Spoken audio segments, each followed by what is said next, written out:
The manipulation of the media has been so severe. And if you think about it this way, if you understand that Jared Kushner, who is married to Ivanka, and Steve Bannon, who is the chairman of Breitbart, and Josh Kushner, who is Jared's brother, who's dating some supermodel himself. Okay, these are young kids. That he owns a video game development company. That they are infiltrating the lives of 18 to 49-year-olds this way, and that Mark Zuckerberg over at Facebook refused to delineate between fake news and real news in the Facebook feeds, because the rumor was, and I don't know if it's true, that he was terrified of right-wing backlash, because the right wing is really they have mastered these chat boards, mastered the internet, mastered the infiltration of the video games, all this crap. Okay, the right wing owns this new frontier that's still unknown to a whole lot of people who are click and go people. And so the whole Trump organization, Jared, Ivanka, Donald Jr., Eric Von Fuckface, they all want top secret clearances now. And what's really creepy about that is nobody elected them. And they will not be confirmed by the Senate for anything. They won't be vetted. And they're part of a media conglomerate. They're part of the inside baseball media. They're part of that deep, dark part of the internet that people don't understand or go to. And so if we gave them security clearances, God only knows what's going to show up as news. Today, finally, like I said, after I sent these emails to my friends and family, telling them about this media thing and telling them that Facebook did not delineate between real news and fake news and no one could tell the difference.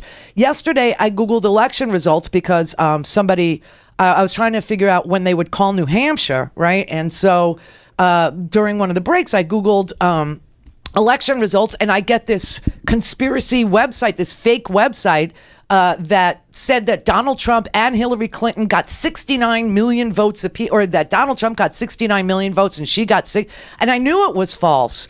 And I started sending messages to people I thought, might report on it. And Philip Bump at the Washington Post did. CBS News did. And now all of a sudden in the New York Times, there's a story saying that the fake news will stop at Facebook soon. It's in the New York Times today. It says Google and Facebook take aim at fake news sites. And it took 3 people to write this damn story.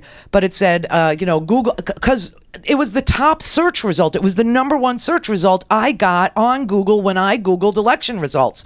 And I was livid because, just as I had finished explaining to this audience over the past, I don't know how many years, how to read a freaking newspaper, now all of a sudden I had to explain to people how to Google things, because the algorithms are being manipulated by people who really, really understand it. And they are producing, like, the first 10 results are fake news sites or right-wing lunatic fringe websites, and people click on it thinking, oh, well, Google wouldn't give me fake news. Google wouldn't produce results that weren't from real people. And some people were hip enough to go, instead of a Google general search, they would search in news.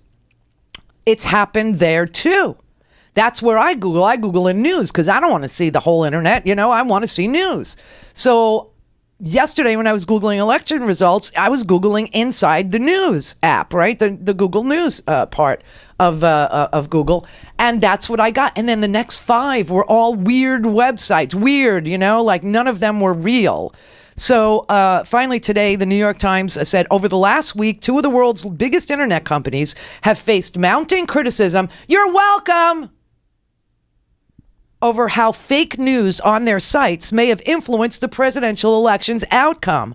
On Monday, those companies responded by making it clear they would not tolerate such misinformation by taking pointed aim at fake news sites revenue sources. Now, this is really a little bit scary, okay? Instead of checking algorithms to make sure that somebody who is posting as a news site is verified, has an ombudsman, is a legitimate source of news, no, instead they're going to go after them on Google's AdSense. They're going to go after them on the revenue portion of Google, meaning that if you make money off of fake news, which some people do, like Breitbart, if you make money off of fake news through clicks and click-throughs and blah, blah, blah, then Google AdSense is going to forbid you from being part of that program. So you won't be able to make money off of it. But that doesn't stop anybody from putting it out there or doing, a search engine optimization or learning algorithms that put it to the top of the search results.